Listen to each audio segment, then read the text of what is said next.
Assalamualaikum warahmatullahi wabarakatuh. Bertemu lagi kita di dalam satu hari, satu muka.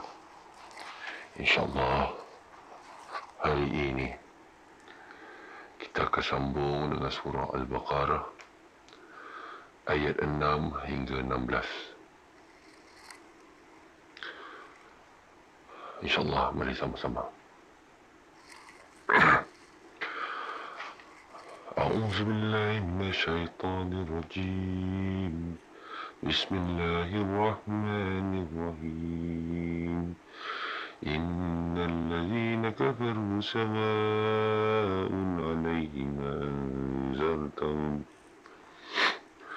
سواء عليهم أأنذرتهم أم لم تنذرهم لا يؤمنون ختم الله على قلوبهم وعلى سمعهم وعلى أبصارهم غشاوة ولهم عذاب عظيم ومن الناس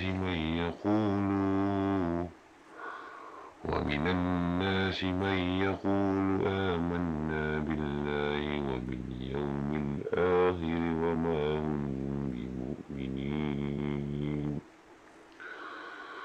يخادعون الله والذين آمنوا وما يخدعون إلا أنفسهم وما يشعرون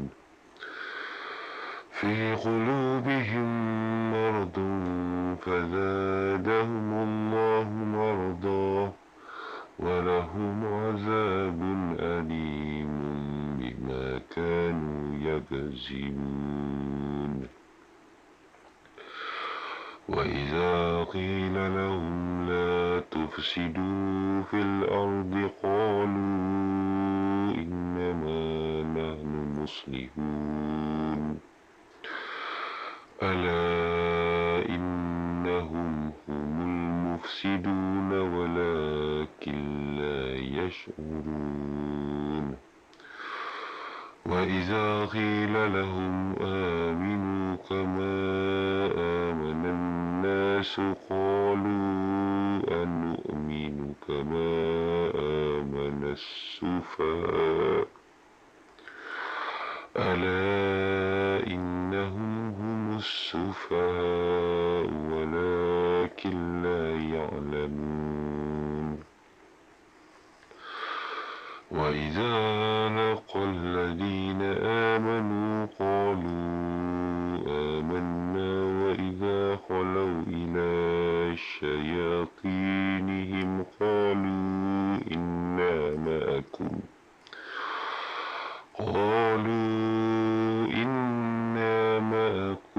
إنما نحن مستهزئون الله يستهزئ بهم ويمدهم في طغيانهم يعمهون أولئك الذين اشتروا الضلالة بالهدى فما ربحت تجارتهم وما كانوا مهتدين. Astagfirullahaladzim. Sesungguhnya orang-orang kafir sama saja bagi mereka, sama ada engkau Muhammad memberikan peringatan atau tidak kepada mereka, mereka tidak akan beriman. Allah telah mengunci mati hati dan pendengaran mereka, penglihatan mereka telah tertutup dan mereka akan mendapat azab yang berat. Dan ada di antara manusia yang berkata, kami beriman kepada Allah dan hari akhirat, padahal sesungguhnya mereka itu bukanlah orang-orang yang beriman. Mereka hendak menipu Allah dan orang-orang yang beriman, padahal mereka hanyalah menipu diri sendiri tanpa mereka sedar. Dalam hati mereka ada penyakit, iaitu Allah menambah penyakitnya itu dan mereka mendapat azab yang pedih kerana berdusta. Dan apabila dikatakan kepada mereka, janganlah membuat kerosakan di bumi, mereka menjawab, sesungguhnya kami adalah orang-orang yang melakukan kebaikan. Ingatlah, sesungguhnya merekalah yang membuat kerosakan, tetapi mereka tidak menyedarinya. Dan apabila dikatakan kepada mereka, berimanlah kamu sebagaimana orang lain telah beriman, mereka menjawab, adakah kami akan beriman seperti orang-orang yang kurang akal itu beriman? Ingatlah, sesungguhnya mereka itulah orang-orang yang kurang akal, tetapi mereka tidak mengetahui. Dan apabila mereka bertemu dengan orang yang beriman, mereka berkata, kami telah beriman. Tetapi apabila mereka kembali kepada syaitan-syaitan para bin mereka, mereka berkata, sesungguhnya kami bersama kamu, kami hanya berolok-olok. Allah akan membalas olok-olokan mereka dan membiarkan mereka terumbang-ambing dalam kesesatan. Mereka itulah yang membeli kesesatan dengan petunjuk. Perniagaan mereka itu tidak menguntungkan dan mereka tidak mendapat petunjuk. Kafir, perkataan jamaknya kufar, iaitu orang yang tidak percaya kepada Allah, Rasul-Rasulnya, malaikat-malaikatnya, kitab-kitabnya dan hari kiamat. Sehingga nasihat atau hidayah tersebut tidak dapat masuk ke dalam hati mereka. Penyakit hati misalnya ragu-ragu dan tidak yakin akan kebenaran, munafik dan tidak beriman, melanggar nilai-nilai yang ditetapkan agama, akan mengakibatkan alam ini rosak, bahkan hancur.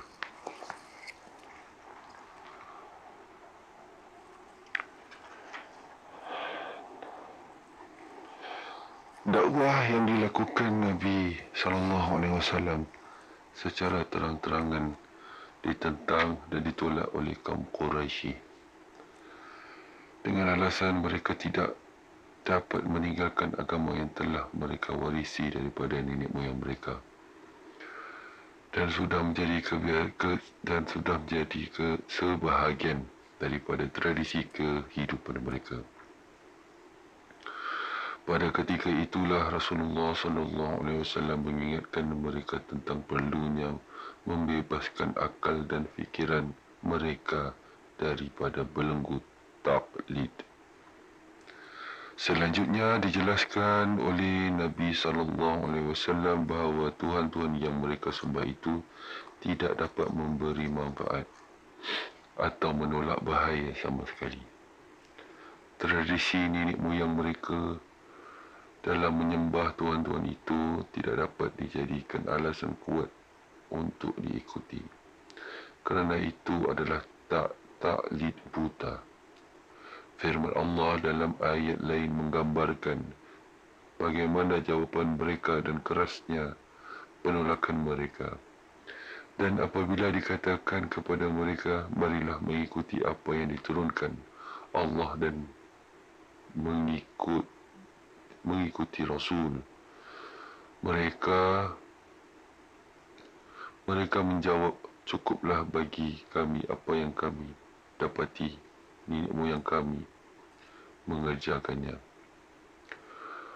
Apakah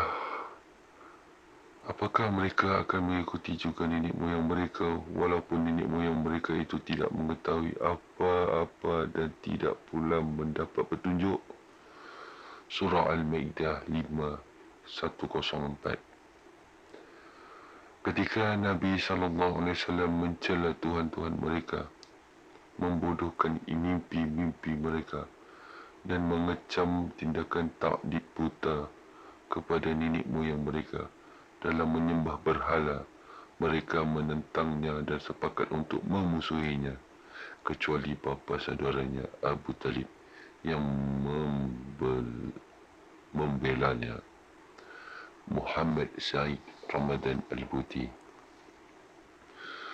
daripada Abdullah bin Umar dan Abu Hurairah radhiyallahu anhu. Keduanya telah menceritakan bahawa mereka mendengar Rasulullah SAW bersabda di atas mimbarnya, hendaklah orang yang suka meninggalkan solat Jumaat menghentikan perbuatannya, atau mereka ingin Allah membutakan hati mereka dan sesudah itu mereka benar-benar menjadi orang yang lalai.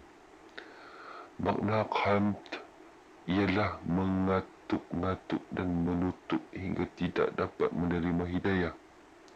Sebagaimana firman Allah, Allah telah mengunci hati mereka dan pendengaran mereka, penglihatan mereka telah tertutup dan mereka akan mendapat azab yang berat. Surah Al-Baqarah 27. An-Nawawi. Menurut Ibnu Abbas, kedua-dua ayat ini diturunkan berkaitan dengan para pendeta Yahudi di sekitar Madinah yang menolak dan mengingkari ciri-ciri kenabian nubuwat Nabi Muhammad SAW. Penarifan ini menurut At-Tabari adalah penarifan yang paling tepat dibandingkan tafsiran yang lain, kerana kata kufr sendiri secara etimologi bermaksud menutupi. Kata ini sesuai ditujukan kepada para pendeta Yahudi di Madinah kerana mereka telah menyembunyikan dan menutupi ciri-ciri kenabian nubuwat Nabi Muhammad SAW, padahal mereka sangat mengenali nubuwat itu seperti mengenali anak-anak mereka sendiri. At-Tabari. Ketika Rasulullah SAW menyampaikan dakwah Islam secara terang-terangan kepada bangsa Quraisy dan bangsa Arab pada umumnya, hal itu mengejutkan mereka kerana dianggap sesuatu yang tidak pernah mereka fikirkan atau asing sama sekali. Ini jelas terlihat dari reaksi Abu Lahab terhadapnya dan kesepakatan tokoh-tokoh Quraisy untuk memusuhi dan menentangnya. Sebenarnya, boleh saja Allah tidak memerintahkan Rasulnya untuk memberi peringatan kepada keluarga dan kerabat dekatnya secara khusus kerana sudah cukup dengan keumuman perintahnya yang lain, iaitu firman-Nya, maka sampaikanlah Muhammad secara terang-terangan segala apa yang diperintahkan kepadamu dan berpalinglah daripada orang yang musyrik. Surah Al-Hijr 1594. Akan tetapi perintah memberi peringatan kepada semua anggota keluarga dan kerabat yang disebutkan secara khusus ini mempunyai hikmah tersendiri, yakni mengisyaratkan beberapa tingkatan tanggungjawab yang berkaitan dengan kaum muslimin pada umumnya. Muhammad Said Ramadan Al-Buti. Sadaqallahul-Azim. Kita jumpa di lain hari. Assalamualaikum warahmatullahi wabarakatuh.